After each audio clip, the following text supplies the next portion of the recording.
अस्सलाम वालेकुम नाज़रीन। एक लम्हे के लिए आपने तसव्वुर करना है और इस तसव्वुर ने पूरी कहानी आपको बता देनी है। आपने मेरे साथ रहना है। एक कमरा है, कमरे में एक मेज़ पड़ी है, मेज़ पर एक कागज़ पड़ा है और इस कागज़ के गिर्द 4 आदमी खड़े हैं। ट्रंप, नेतन्याहू, ईरान के रहबर मौज़म और पाकिस्तान का फ़ौजी सरबराह।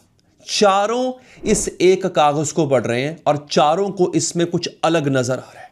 ये आप जान के हैरान होंगे, ये मैंने कोई यहाँ पे फिल्म नहीं चलाई है। यकीनन चारों को अलग अलग नजर आ रहा है। कैसे? ट्रंप कह रहा है कि मुआहदा तकरीबन मुकम्मल है, आबनाए हुर्मुज़ खुलने वाली है। ब्लूमबर्ग ने यह खबर 3 घंटे पहले ब्रेक की, फिर ईरान की फारस न्यूज़ एजेंसी ने जवाब दिया। ट्रंप का दावा हकीकत से मेल नहीं खाता। अल जजीरा ने 1 घंटे पहले रिपोर्ट किया कि ईरानी जरिए ने रॉयटर्स को बताया है न्यूक्लियर फाइल तो इस मुआहदे का हिस्सा ही नहीं है, यानी न्यूक्लियर इशू पे बात करना इस मुआहदे का हिस्सा है ही नहीं। और तेल अवीव के अंदर नेतन्याहू ट्रंप से रात को फोन पर उसका शुक्रिया अदा कर रहा है कि आपने ईरान का न्यूक्लियर प्रोग्राम खत्म करने का वादा निभा दिया। एक कागज है, 4 तशरीहात हैं और यही आज की सुबह की सबसे बड़ी खबर है नाजरीन। दोस्तों, आज इतवार 24 मई 2026 की सुबह है। दुनिया के सबसे जो ताकतवर मुल्क के सदर हैं वो कह रहे हैं मुआहदा हो गया। ईरानी न्यूज़ एजेंसी कह रही है कि नहीं हुआ है। इसराइली वज़ीर आज़म कह रहा है कि हमारे हक में हुआ है जो भी हुआ है। और ईरान के सरकारी ज़राए खामोशी से बैठ के पूरा तमाशा देख रहे हैं। और आज के इस तज्ज़िये में आपको वो दिखाऊंगा जो खबरें आपको नहीं बताती हैं। वो ये कि इस कंफ्यूजन के पीछे क्या है, कौन है, ये कंफ्यूजन क्यों रखा गया है, असल मुआहदे में क्या लिखा है और क्या नहीं लिखा है। और सबसे अहम बात, ये अहम बात सुनने के बाद आप जब किसी को बताएंगे, कोई आपसे बहस करेगा, पॉलिटिकल गुफ्तगू करेगा, तो आप उसको लाजवाब कर सकेंगे। दोस्तों, एक जुमला आपने याद रखना है। एक ऐसा ट्वीट है जो ट्रंप के गले का फंदा बन चुका है। मैं आपको ठीक 2 से 3 मिनट के बाद पढ़कर सुनाऊंगा ट्रंप का वो अपना जुमला जिसने आज का पूरा खेल पहले से बयान कर दिया था। अब लेके चलता हूं आपको जनवरी 2020। ट्रंप के बगदाद के हवाई अड्डे पर अमेरिकी ड्रोन ने ईरान के सबसे बड़े जनरल कासिम सुलेमानी को शहीद किया था। अब ये उस शाम की बात है। ट्रंप ने जब ये खबर सुनी, उसने अपना ट्विटर खोला और एक लाइन लिखी। लाइन कुछ यूं थी दोस्तों, आपके सामने भी आ चुकी है। ईरान कभी जंग नहीं जीता, लेकिन कभी मुज़ाकरात भी नहीं हारा। अब जरा सोचिए, क्या सोच के ट्रंप ने ये ट्वीट किया होगा। चलें मान लेते हैं उनको इतना घमंड है कि ईरान जंग नहीं जीता, लेकिन मुज़ाकरात तो कभी नहीं हारा। और वही मुज़ाकरात की जंग ट्रंप ईरान से कर रहा है। इस जुमले को जहन में महफूज कीजिए, क्योंकि आज 6 साल बाद यही जुमला ट्रंप के अपने गले की हड्डी बन चुका है। और इस बार की सूरत हाल और भी तल्ख है। क्यों? क्योंकि इस बार ईरान ने दोनों चीज़ें जीत ली हैं, जंग भी और मुज़ाकरात भी। और ये हम नहीं कह रहे, ये कौन कह रहा है? ये अमेरिका के अपने साबिक सेक्रेटरी ऑफ स्टेट, साबिक वज़ीर ख़ारजा माइक पॉम्पियो कह रहे हैं। इनका नाम आपने पिछली एडमिनिस्ट्रेशन में बहुत सुना था। पॉम्पियो वही शख्स है जिन्होंने 2018 में ऐलान किया था कि ईरान को तारीख़ की सख्त तरीन पाबंदियों का सामना करना पड़ेगा। वही पॉम्पियो जिन्होंने सुलेमानी की शहादत के बाद फॉक्स न्यूज़ पर बैठकर ये गरजदार बयान दिया था कि अमेरिका ऐसे ही हर तरह के हमले का फैसला कुन जवाब देगा। आज वही पॉम्पियो क्या कह रहा है? और सीएनएन की आज की रिपोर्ट के मुताबिक पॉम्पियो ने एक्स पर लिखा है जुमला। वो कहता है ये मुआहदा बिल्कुल अमेरिका फर्स्ट नहीं है, यानी इस मुआहदे में अमेरिका को तरजीह दी ही नहीं गई है। इसको तारीख का सबसे बुरा मुआहदा कह रहा है और कह रहा है कि इसे ओबामा दौर के JCPOA मुआहदे से भी बदतर करार देता हूं। और ध्यान रहे नाजरीन, ये वही JCPOA है जिसे ट्रंप ने 2018 में तारीख का बदतरीन मुआहदा कहकर फाड़ दिया था। अब व्हाइट हाउस के कम्युनिकेशंस डायरेक्टर हैं स्टीवन चियोंग। उसने पॉम्पियो को जवाब जो दिया, सुनिए। पहले उसने दी गाली, लफ्जी गाली दी पब्लिक के ऊपर आके, एक्स पर। आगे उसके अल्फाज क्या थे? पॉम्पियो को जरा बराबर भी नहीं पता कि वो क्या बकवास कर रहा है, अपना बेवकूफ़ मुंह बंद रखे। ये अल्फाज हैं, ये अमरीकी हुकूमत के एक अफसर का अपने साबिक वज़ीर ख़ारजा के बारे में अवामी रद्द अमल है। इससे पता क्या चलता है कि वाशिंगटन के अंदर किस दर्जे की घबराहट।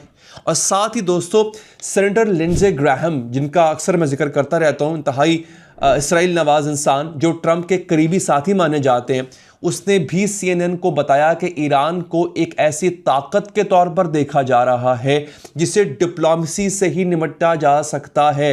यह खित्ते के तवाज़ुन ताकत में एक बड़ी तब्दीली है। वो खुद कह रहा है, सेनेटर ग्राहम, उसका जुमला इतना अहम है, ये इसराइल का चड्डी फ्रेंड है दोस्तों, क्योंकि सेनेटर ग्राहम ने 2020 में सुलेमानी की शहादत का जश्न मनाया था। आज वही शख्स मान रहा है कि ईरान इतना ताकतवर हो चुका है कि अब सिर्फ बातचीत से ही उसे संभाला जा सकता है। सवाल यह है, क्या किसी ने ईरान के सुप्रीम लीडर को बता दिया था कि ट्रंप इस 6 साल पुराने जुमले के बारे में, क्योंकि वो तो अपने मुज़ाकरात पे अड़े हुए हैं।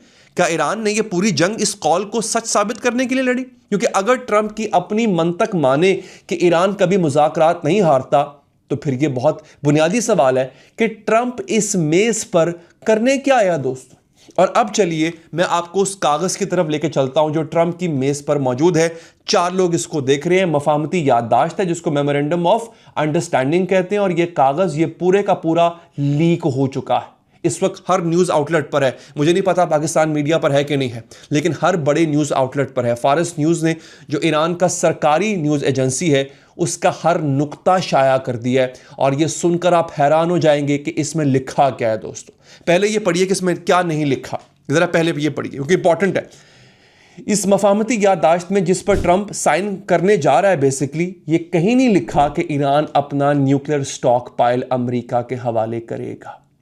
यह भी नहीं लिखा कि ईरान अपनी न्यूक्लियर तंसीबात बंद करेगा। यह नहीं लिखा कि ईरान अपना अफजूदा यूरेनियम मुल्क से बाहर भेजेगा। और सबसे बड़ी बात, सबसे इंपॉर्टेंट बात, यह भी नहीं लिखा कि ईरान बॉम्ब नहीं बनाएगा।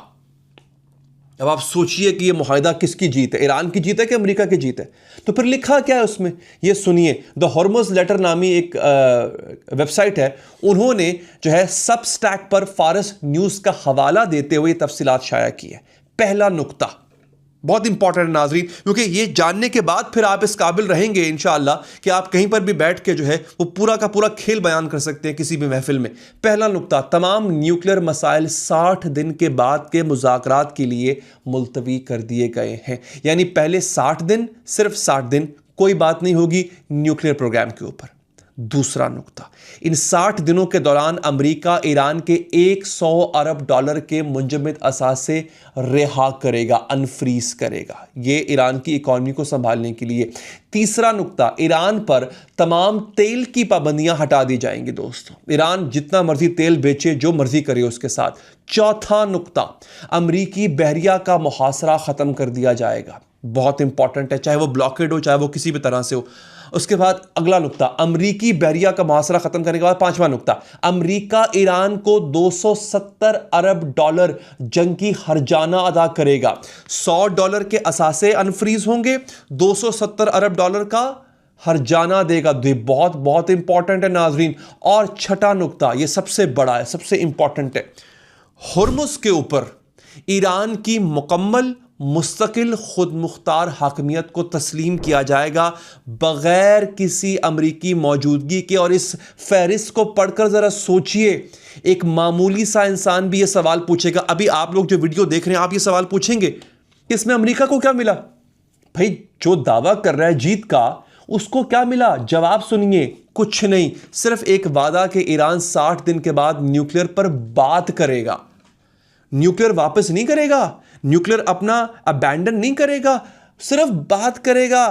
भाई साहब, ये तो वही पुरानी ईरानी चाल है ना कि कल आना, साथ चाय पिएंगे और बातें करेंगे, और वो कल कभी आती नहीं है। ईरान के सिफारतकारों का ये काम जो है वो थर्ड वर्ल्ड के सिफारतकार भी पहचानते हैं इस वक्त कि ईरानी सिफारत खान अगर किसी को घुमाना हो तो उनसे अच्छी टोपी कोई नहीं घुमा सकता। और अब इसके मुकाबले में इस्राएली पॉलिटिकल सोर्स ने फॉक्स न्यूज़ को क्या बताया, ये और मज़े की बात है। मारूफ इस्राएली सहाफ़ी हैं टेरी यंगिस्ट, ये फॉक्स न्यूज़ के मिडिल ईस्ट के कॉरेस्पॉन्डेंट भी हैं। वो ये ब्रीफिंग शेयर कर रहा है। क्या ट्रंप ने नेतन्याहू से कहा, फोन पे बात होती है इनकी, कहा कि वो अपने देरीना मुतालबे पर कायम रहेंगे, ईरान के न्यूक्लियर प्रोग्राम को मुकम्मल ख़त्म किया जाए और तमाम अफजूदा यूरेनियम ईरानी सरजमीन से निकाला जाए। ट्रंप ने कहा कि वो इन शराइत के बगैर कोई फाइनल मुआहिदा साइन नहीं करेगा। रुक जाए ना एक दफ़ा, रुक जाए एक दफ़ा। अब आप बताएं मुझे, एक कागज़ पर दो मुख्तलिफ और बिल्कुल मुतजाद दावे। ईरान कह रहा है न्यूक्लियर फाइल तो मुआहदे में है ही नहीं, और इसराइल कह रहा है कि ट्रंप ने हमसे वादा किया है कि पूरा न्यूक्लियर प्रोग्राम ख़त्म होगा। दोनों सच कैसे हो सकते हैं? जवाब यह है कि नहीं हो सकते। कोई एक झूठ बोल रहा है। और सबसे अहम बात, न्यूयॉर्क टाइम्स ने, जिसने कल 3 सीनियर ईरानी अफसरान से बात की, उन्होंने क्या कहा कि ईरान ने यूरेनियम छोड़ने पर सिर्फ जुबानी रजामंदी दी है, ठोस कोई तहरीरी वादा नहीं है। यानी एक ऐसा वादा जो कागज पर कहीं नहीं है, वो फिलहाल सिर्फ हवा में है। और अब सवाल ये, कंफ्यूजन है क्यों? मैं इसी तरफ आपको लाना चाह रहा था ताकि आपको पहले जरा इसका कॉन्टेक्स्ट पता चल जाए। कंफ्यूजन क्यों है? क्योंकि ट्रंप कुछ कह रहा है, ईरान कुछ कह रहा है, इसराइल कुछ कह रहा है। इसका जवाब डिप्लोमेसी की एक पुरानी चाल में छुपा है, और यह चाल है ईरान की सदियों पुरानी पहचान। क्या? फॉरेन अफेयर्स ने पिछले हफ्ते एक मुफस्सिल तज्जिये में लिखा था। फॉरेन अफेयर्स दुनिया का जाना माना मैगजीन है, अक्सर लोग आप में से पढ़ते भी होंगे। क्या कहता है दोस्तों फॉरेन अफेयर्स? ईरानी सिफारतकारी की रिवायत हकमानशी दौर से चली आ रही है। इसमें अबहाम एक हथियार है, वजाहत एक कमजोरी है। ये एक हाँ, आप अगर सर्च करें तो आपको हकमानशी दौर का पता चल जाएगा कि उसमें क्या करते थे ईरानी। वो अबहाम को, कंफ्यूजन को हथियार के तौर पे इस्तेमाल करते थे। ईरान क्या कर रहा है? वो कागज़ पर कम से कम लिख रहा है, जुबानी वादे ज़्यादा कर रहा है, और फिर हर मुल्क को अलग से बता रहा है, देखिए हमने ये माना है लेकिन कागज़ पर मत लिखना। अमेरिका को बताया कि हम यूरेनियम पर बात करेंगे, पाकिस्तान को बताया हम बातचीत के लिए तैयार हैं। सऊदी वज़ीर ख़ारजा शहज़ादा फैसल बिन फरहान को ईरानी वज़ीर ख़ारजा अब्बास इराक़ची ने फ़ोन पर ब्रीफ किया कि हम एतदाल पसंद रवैया रख कर आगे चलेंगे। लेकिन कागज़ पर क्या लिखा? कुछ नहीं लिखा, कोई ठोस वादा नहीं है। और अब देखिए अमेरिका क्या कर रहा है। ट्रंप नेतन्याहू से कह रहा है कि मैं आपका वादा पूरा करूंगा। ब्लूमबर्ग पर ऐलान कर रहा है आके कि हुर्मुज़ खुल गई है। लेकिन वही ट्रंप अपने बयान में न्यूक्लियर का जिक्र तक नहीं करता। टाइम्स ऑफ इजराइल ने यह अहम नुक्ता नोट किया। ट्रंप ने 60% अफजुदा यूरेनियम का नाम तक नहीं लिया अपने बयान में। वो ऐलानात तो करते हैं लेकिन तफसीलात से बचते हैं। यह खुद जेरूसलम पोर्ट की रिपोर्ट है। ये डिप्लोमेसी का वो खेल है दोस्तों, जिसे अंग्रेजी में कहते हैं स्ट्रेटेजिक एम्बिग्युइटी, हिकमत अमली वाली उलझन पैदा करना।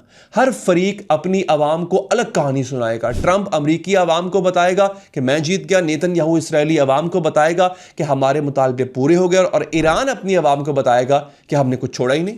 और सबसे दिलचस्प बात क्या है यहाँ पे, ईरान ने यूरोप को अलग तरीके से खुश कर रखा है। ये भी ज़रा मज़े की बात है। पूरी जो यूरोपीय कमीशन के सदर हैं उर्सुला वॉन डेर लेयन, उन्होंने एक्स पर आके एक नोट लिखा कि मैं अमेरिका और ईरान के दरमियान मुआहदे की पेशरफ्त का खैर मकदम करती हूं और ईरान को न्यूक्लियर हथियार नहीं मिलने चाहिए। लेकिन उन्होंने ये नहीं पूछा कि कागज़ पर इस बात की ज़मानत कहाँ है। तो असल में हो क्या रहा है, हुर्मुज़ लेटर ने बड़े बेहतरीन खुलासा किया। वो कहता है ये मुआहदा नहीं है, ये एक लंबा टाल मटोल है। ईरान को 60 दिन मिल गए, इन 60 दिनों में 100 अरब डॉलर भी मिल जाएंगे, पाबंदियां भी हट जाएंगी, और फिर 60 दिन बाद जब न्यूक्लियर की बात होगी ईरान कहेगा हमें मजीद वक्त चाहिए। वो मजीद वक्त इनको देना पड़ेगा दोस्तों। और बदकिस्मती से ये कहानी पहले भी देखी जा चुकी है। एग्जैक्टली ये बदकिस्मती अमेरिका की है। JCPOA के वक्त भी यही हुआ। 5 साल की निगोशिएशंस में ईरान एक कदम भी पीछे नहीं हटा था, और यही उसका हथियार है। और आज एक तबाहकुन जंग के बाद भी ईरान एक कदम भी पीछे नहीं हटा है। और यही वो लम्हा है जब ट्रंप का अपना 6 साल पुराना जुमला गूंजता है कि ईरान कभी मुज़ाकरात नहीं हारा, और अब अमेरिका के पास इनकार की गुंजाइश नहीं है, क्योंकि ईरान ने साबित कर दिया कि मुज़ाकरात नहीं हारा। अब मैं आपको इस वीडियो के अगले हिस्से पे लेके जाता हूं, नेतन्याहू और लबनान, क्योंकि इस कहानी में एक और मोड़ है, और ये मोड़ आया है तेल अवीव से। इस्राएली अपोजिशन लीडर है, उनका नाम है बेनी गॉन्ज़, जो कभी नेतन्याहू की ये जंगी काबीना का हिस्सा भी था ये आदमी। उन्होंने आज एक बड़ा सख्त बयान दिया है। गॉन्ज़ ने इब्रानी में ट्वीट किया, इब्रानी ज़ुबान में, और उसका तर्जमा यह है कि हर सूरत में ये बात मना है कि लबनान की जंग बंदी को ईरान के साथ मुआहदे का हिस्सा बनाया जाए। ऐसा करना एक ऐसा स्ट्रेटेजिक गुनाह होगा जिसकी कीमत हम सालों अदा करेंगे। इसराइल को अमेरिका से साफ कहना चाहिए नो, नहीं। यानी वो उकसा रहा है कि ईरान के मामले पे लबनान के मामले पे इसराइल अमेरिका को अकड़ जाए। ये सिर्फ गॉन्स नहीं है, ये पूरा इसराइल राइट विंग बोल रहा है, क्योंकि मुआहदे में एक खामोश नुक्ता है, और वो नुक्ता है कि तमाम मुहाज़ों पर जंग बंदी होगी। तमाम महाज यानी लबनान भी। अब लबनान में जंग बंदी का मतलब है हिजबुल्लाह का तहफ़्फ़ुज़। इसराइली सहाफ़ी है अमित सहगल, ये चैनल 12 के सबसे बड़े पॉलिटिकल एनालिस्ट हैं। उन्होंने एक पॉलिटिकल सोर्स का हवाला देते हुए लिखा कि नेतन्याहू ने ट्रंप से रात भर फ़ोन पर बात की। इसराइल तमाम महाजों पर आज़ादाना कार्रवाई का हक महफूज रखना चाहता है, बशमूल लबनान। ट्रंप ने ज़बानी तौर पर इस उसूल की हिमायत की, लेकिन गौर कीजिए इस ब्रीफिंग में ज़ुबानी तौर पर, फिर से ज़ुबानी, कागज़ पर कुछ नहीं है। ईरान की तरह नेतन्याहू को भी सिर्फ ज़ुबानी यकीन दहानी मिल रही है, और यही सबसे बड़ी निशानी है कि ट्रंप सबको खुश कर रहा है ज़ुबानी, और कागज़ पर वो किसी को कुछ नहीं दे रहा, कम से कम इसराइल को कुछ नहीं दे रहा। नेतन्याहू की परेशानी सिर्फ लबनान तक महदूद नहीं है दोस्तों। ब्लूमबर्ग पर आज की रिपोर्ट के मुताबिक इसराइली सिक्योरिटी एस्टैब्लिशमेंट के अंदर ये खौफ है कि ट्रंप ईरान से किसी भी शक्ल का मुआहदा करके आहिस्ता आहिस्ता खित्ते से अमरीकी फ़ौज को कम कर देगा, और अगर अमरीकी फ़ौज कम हुई तो इसराइल तनहा रह जाएगा। एक ऐसे ईरान के साथ तनहा रह जाएगा इसराइल जो ज़ख्मी है मगर ताकतवर है, एक ऐसे ईरान के साथ। न्यूयॉर्क टाइम्स ने कल बड़ी अहम खबर दी, अमेरिका ने इसराइल को तकरीबन मुकम्मल तौर पर इन मुज़ाकरात से बाहर रखा। न्यूयॉर्क टाइम्स की खबर है, यानी इसराइल अपने सबसे बड़े दोस्त की मीटिंग से निकाल दिया गया था, और ये पहली बार हो रहा है दहाइयों के अंदर। ईरान सब कुछ देख रहा है और खामोश है, क्योंकि ईरान जानता है कि जब दो पुराने दोस्त लड़ते हैं तो फ़ायदा किसी तीसरे का होता है दोस्तों। अब मैं आपको लेके आता हूँ पाकिस्तान हिंदुस्तान के ऊपर। पाकिस्तान ने यह खेल बड़ा अच्छा खेल है। आपके जो प्राइम मिनिस्टर हैं उन्होंने वो भी गए, मतलब उन्होंने भी काम किया। ईरानी सदर मसूद पेज़ेश्कियान से मिले। ईरान के मरकज़ी मुज़ाकरातकार मोहम्मद बाकर गलीबाफ के साथ जो है वो कई घंटे गुजारे, और CNN ने रिपोर्ट किया है कि गलीबाफ ने आसिम मुनीर से मुलाकात के बाद कहा कि ईरान अपने कौम के हकूक़ से कभी पीछे नहीं हटेगा, ख़ास तौर पर जब फ़रीक मुखालिफ ने कभी सदाकत नहीं दिखाई। ये अल्फाज सुनिए आप बाकर गलीबाफ के। ईरान अमेरिका के बारे में कह रहा है कि इसमें सदाकत नहीं है, पाकिस्तान के फ़ौजी सरबराह के सामने कह रहा है, और एक सिफारती पैगाम दे रहा है कि हम आप पर एतमाद करते हैं, जिसकी सिफारिश आप कर रहे हैं ना, हम उस पर एतमाद नहीं करते। पाकिस्तान के लिए ये लम्हा बड़ा शानदार है। AFP ने रिपोर्ट किया कि अमरीकी वज़ीर ख़ारजा मार्को रूबियो ने कहा है कि इतवार तक मुआहदा हो सकता है, यानी आज शाम या कल सुबह तक, और इस मुआहदे का क्रेडिट कम से कम 3 ममालिक को मिलेगा, कतर, तुर्की, और ये उसके अल्फाज हैं रूबियो के, सबसे बढ़कर पाकिस्तान को। लेकिन यहाँ एक कड़वी हकीकत भी है, मुआहदे में जो सबसे अहम नुक्ता पाकिस्तान के लिए है वो है आबनाए हुर्मस। हुर्मस खुलेगी तो तेल सस्ता होगा, आपके घर की बिजली सस्ती होगी, मोटरसाइकिल का पेट्रोल कम होगा, गंदम की कीमत में इस्तेहकाम आएगा दोस्तों। लेकिन, और ये बहुत बड़ा लेकिन है, अगर ये मुआहदा खुदा न खास्ता नहीं होता है तो सबसे बड़ी मार पाकिस्तान को पड़ेगी। फाइनेंशियल टाइम्स ने कल लिखा था पाकिस्तान का गैर मुल्की ज़र मुबादला का ज़ख़ीरा सिर्फ $12 बिलियन है, सिर्फ 12। तेल $10 फ़ी बैरल भी बढ़ जाए तो पाकिस्तान IMF की तरफ भागेगा। फिर सोचिए, इस कागज़ पर जो लिखा है या नहीं लिखा, इसका असर आपके फ्रिज में रखी दूध की बोतल पर भी है, आपके बच्चे की यूनिवर्सिटी की फ़ीस पर भी है, आपकी वालदा की दवा पर भी है। और पाकिस्तान की पोजीशन बड़ी दिलचस्प है। एक तरफ हम ईरान के भाई हैं, दूसरी तरफ अमेरिका हमारा इक़्तिसादी शरीक है, तीसरी तरफ सऊदी अरब हमें कर्ज देता है, चौथी तरफ तुर्की हमारा स्ट्रेटेजिक साथी है, और पांचवी तरफ हिंदुस्तान जो है वो हमारे बिल्कुल साथ बैठा हुआ है, जिसके साथ पाकिस्तान अभी हाल में जंग लड़ चुका हुआ है। इन 5 कोनों वाली शतरंज के दरमियान पाकिस्तान सालिस बनकर खड़ा है। ये एजाज़ की बात है, लेकिन ये जिम्मेदारी की बात भी है, और ये ख़तरा भी है, क्योंकि अगर मुआहदा कामयाब हुआ तो ट्रंप नोबल इनाम ले जाएगा, और अगर नाकाम हुआ खुदा न खास्ता तो इल्ज़ाम पाकिस्तान पर आएगा दोस्तों। तो आज रात शाम में जब आप ये वीडियो देख रहे होंगे, तेहरान से वाशिंगटन तक, इस्लामाबाद से तेल अवीव तक फैसले के कलम उठाए जा चुके होंगे, कागज़ सामने होगा और दस्तखत होने वाले होंगे। इस लम्हे में ये 3 हकीकतें आपको साथ रखनी है। पहली हकीकत, ईरान ने यह मुज़ाकरात जो है वो वही किया जो ट्रंप ने 6 साल पहले कहा था कि ईरान जो करता है क्या करता है, मुज़ाकरात कभी नहीं हारता। कागज़ पे कम से कम लिखता है, ज़ुबानी वादे ज़्यादा करता है। 60 दिन का वक्त लिया, $100 अरब ले लिए और सबको अलग कहानी सुनाई। जब अमरीकी साबिक सेक्रेटरी ऑफ स्टेट पॉम्पियो खुद कह रहा हो कि ये मुआहदा अमरीका फर्स्ट नहीं है, तो समझ लीजिए ये इसमें हारा कौन? इसमें अमरीका हारा। दूसरी हकीकत, कन्फ्यूजन इस मुआहदे की कमज़ोरी नहीं, इसकी असल तामीर है, ताकत है। ट्रंप को नेतन्याहू को खुश करना था, ईरान को अपनी आवाम के सामने अपनी फतह दिखानी, और वो फतेह याब हुआ भी है। इसमें ऐसा नहीं कि मैं सिर्फ ज़बानी गुलामी कह रहा हूँ, ईरान हर तरह से फतह याब भी हुआ। सऊदी अरब को अमन चाहिए था, पाकिस्तान को सिफारती फतह चाहिए थी, यूरोप को तेल चाहिए था। तो एक ऐसा कागज़ बनाया गया जिसे हर एक अपनी मर्जी से पढ़ सकता है और अपनी आवाम को दिखा सकता है। यह डिप्लोमेसी का कमाल है। सदाकत का कत्ल भी है, लेकिन इसको कहते हैं द आर्ट ऑफ डिप्लोमेसी। तीसरी हकीकत, इस कहानी का असल विलन वक्त है दोस्तों। 60 दिन गुजरे और सच सामने आ जाएगा। क्या ईरान यूरेनियम छोड़ेगा? क्या अमेरिका $100 अरब देगा? क्या इसराइल लबनान में दोबारा हमला नहीं करेगा? इन सवालों का जवाब इस कागज में नहीं है, ये सिर्फ वक्त के साथ मिलेगा आपको। और तब तक तेल बहता रहेगा, डॉलर चलता रहेगा, सफारतकार मुस्कुराते रहेंगे। और एक सवाल जो आज रात हर सफारत खाने में गूंजेगा दोस्तों, अगर एक मुआहदा हर एक को अलग अलग नजर आए, अगर इसमें हर एक अपनी फतह देखे, अगर कोई हार तस्लीम ना करे, तो क्या ये वाकई मुआहदा है या ये सिर्फ एक आर्जी पर्दा है जो अगली जंग को छुपाने के लिए डाला गया है? दोस्तों, ये सिर्फ खबर नहीं थी, ये तारीख का एक बाब है जो आज रात लिखा जा रहा है और आप यहां बैठकर इसके गवाह हैं। इस वीडियो को देखने के बाद शायद 6 साल बाद कोई नया तज्जिया निगार किसी नई ट्वीट के बाद ये कहे कि ईरान ने दोबारा साबित कर दिया कि कभी जंग नहीं जीता और कभी मुज़ाकरात नहीं हारा, लेकिन इस बार शायद वो जंग भी जीता है और मुज़ाकरात भी हारा है। अल्लाह हम सब की खैर रखे। इस खेल में जिसका भी जो भी अंजाम होगा हम सब के भले के लिए होगा। अपना ख्याल रखिए नाज़रीन। अल्लाह ने के बान।